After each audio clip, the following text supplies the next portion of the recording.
everyone, and welcome back to Guardians Week here on my channel. If you're a little unfamiliar with Guardians Week, with the recent release of Guardians of the Galaxy Volume 2, I felt it necessary that for this week, for all three of my videos, that they would be Marvel themed or Guardians of the Galaxy themed, with tomorrow's video being a spoiler-full review of Guardians of the Galaxy Volume 2, as well as a ginormous announcement that I cannot wait to make because it's a long time coming. For Walt Disney Wednesday, I wanted to talk about something that has been recently, within the past about maybe 2 or 2.5 years, in the making, and that is of course Marvel's inclusion in the theme parks. Now, first of all, Marvel's major, obviously it's been at Universal for quite some time with its own superhero island and Islands of Adventure, but for Disney's inclusion in the Marvel universe, it all started with just a simple virtual suit-up experience with Iron Man and a chance to get pictures with some of the suits, as well as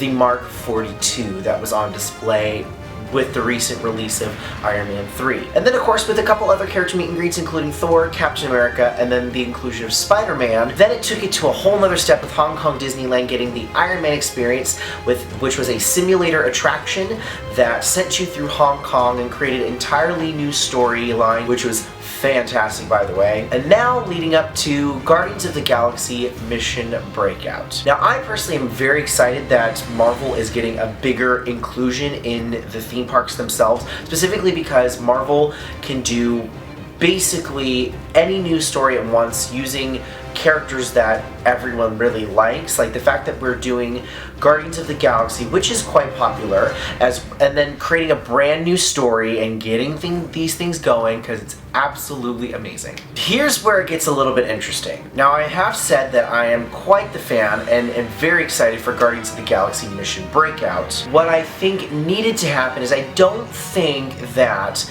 a Marvel land, if they're going to build this in California Adventure, I don't think it should be in California Adventure. I do think, though, it would fit in like Disney Hollywood Studios, or even they could put it in Epcot, because it does have the future world that could fit pretty well, as well as you could, I know that there was rumors that a Guardians of the Galaxy roller coaster was going to be built where Ellen's Energy Adventure was going to be. It would make sense there as long as it fit within the pavilion. Overall, I just think that the inclusion is well needed, just because we've already been doing Lucasfilm, we've already been doing, you know, all of those properties, but I think Marvel should fit in there, and we can create new stories. We can take these characters, put them into new situations to create a great fun experience. So let me know in the comments down below, what are some of your thoughts about Marvel's inclusion in the theme parks? I'd love to hear what your thoughts are.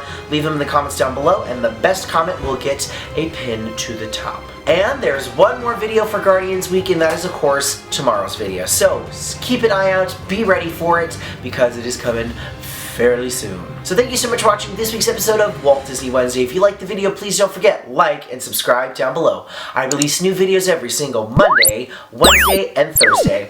All of my social media links, including the link to Return Home, The Way I See It, and my Musical Monday Spotify playlist, will be located in the description down below. Thank you so much for watching, and as always, my name is Forrest. Remember, pink cake. Woo!